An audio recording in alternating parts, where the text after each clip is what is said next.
Bună ziua, eu sunt Elena și astăzi o să vă prezint lucrările mele de la Pictus. Să începem. Vom începe cu această matroșcă pictată cu foarte multă atenție. Așa arată a doua matroșcă, tot pictată cu foarte multă atenție și conturată cu pixuri. Aceasta este următoarea, tot pictată cu foarte multă atenție, deci la Pictus pictezi foarte atent. Este cu albastru, după cum vedeți, și are o față drăgălașă.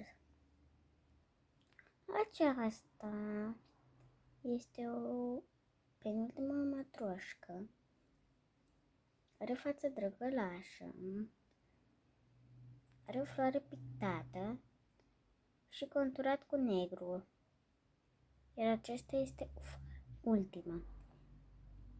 Este pictată cu verde și are o floare roz. Are părul negru și este cea mai mică. Așa arată matroștile. Acum să trecem la următoarele chestii.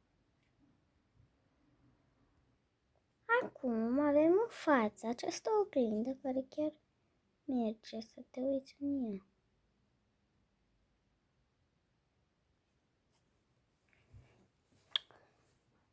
Și după cum vedeți, este foarte micălos aceasta.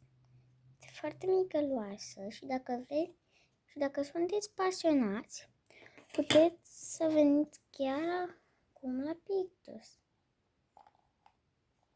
Avem și aperie. Și acum avem acest tablou cu 3 faraoni, cu 2 chestii și este pictat. Să trecem la următoarea chestie. Aici avem un tablou cu scris în engleză și are o fetiță care ține niște flori și aici mai avem 4 flori. Atât, sper că v-a plăcut. Ne vedem în următorul episod.